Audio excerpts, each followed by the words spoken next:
안녕하세요. 대업에서 조선부터 방산 또 에너지 관련된 업종을 담당하는 멘토 황대근입니다. 자, 오늘은 동아화성 함께 살펴보려고 합니다. 지난 시간에도 제가 분석 영상을 드렸지만 동아화성 같은 경우에는 자동차 산업에 속해 있는 부품업체죠. 그래서 관련된 업황에 따라서 이 가격적인 변동폭이 존재할 수 있다라고 설명을 드렸습니다. 그래서 금일 같은 경우에는 우선은 이 실적적인 부분을 통해서 기업의 특징을 다시 한번 체크를 해보겠습니다. 그리고 앞으로의 방향성이죠. 사실 이 전환의 시점, 이 포인트가 되는 부분이 무엇일지 살펴보도록 하고 마지막으로는 가격적인 측면까지 알아보는 시간 갖도록 하겠습니다.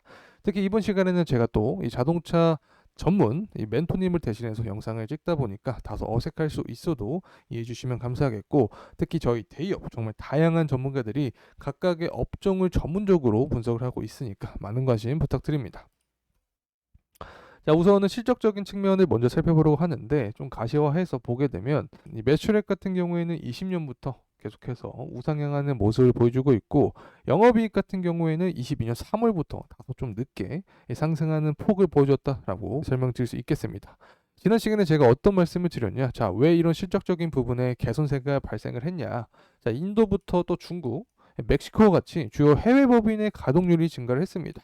자, 여기에 더해서 또 원재료 가격 역시 하락을 했기 때문에 영업이익이 이렇게 증가를 하였다라고 설명을 드렸고, 또 시가총액 같은 경우도 살펴보게 되면 사실 매출액이 증가를 할 때 영업이익이 감소하면 시총이 작아지는 경향이 큽니다. 하지만 이 동아화성 같은 경우는 영업이익이 역시 크게 증가를 했기 때문에 22년 3월부터 시총이 증가를 했다라고 간단하게 말씀을 드립니다. 자, 그리고 PBR 같은 경우도 살펴보게 되면 대략적으로 0.75의 수치를 보여주고 있습니다. 제가 어떤 말씀을 드렸냐? PBR 같은 경우 영업이익이 계속해서 증가하는 모습, 실적의 개선세가 보여줘야 저 PBR 관련된 수급이 존재할 수 있다라고 설명을 드렸는데, 앞서서 동아성의 실적을 봤을 때 매출액과 영업이익 모두 증가하는 모습들을 보여주고 있기 때문에 관련된 모멘텀이 존재할 수 있다라고 말씀을 드릴 수 있습니다. 자, 그리고 PBR 얘기를 하면 BPS도 말씀을 드려야겠죠.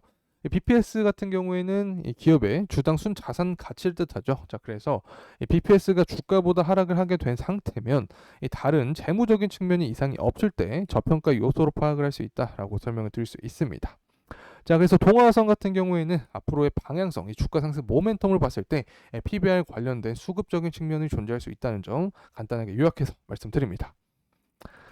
자, 이제는 이제 금리적인 측면을 살펴보려고 하는데, 제가 지난 영상에서도 말씀을 드렸지만 특히 자동차 관련된 산업에 속해 있는 기업들은 경기 민감주다, 특히 금리에 강한 영향을 받는다라고 설명을 드렸습니다. 자, 왜 그러냐면 이 자동차 같은 경우 우리가 구매를 할 때 자동차 할부금을 주고 구매를 하게 되죠.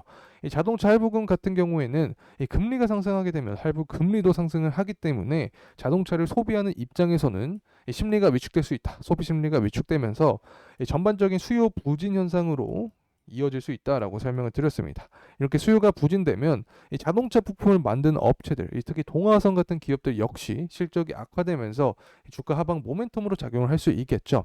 특히 최근 같은 경우 보게 되면 이 금리 인상에 대한 기조가 시장에 확산이 되고 있는 상황입니다. 자, 이 부분 좀 설명을 드려보면 PPI 지수와 CPI 지수를 말씀을 드릴 수 있을 것 같은데, 이 PPI 지수 같은 경우에는 예측치보다 실제가 더 증가한 모습을 보여주었죠. 자, 그에 따라서 CPI 지수 역시 상승한 모습을 보여주는데, 특히 PPI 지수 같은 경우에는 CPI 지수에 선행되는 지수입니다.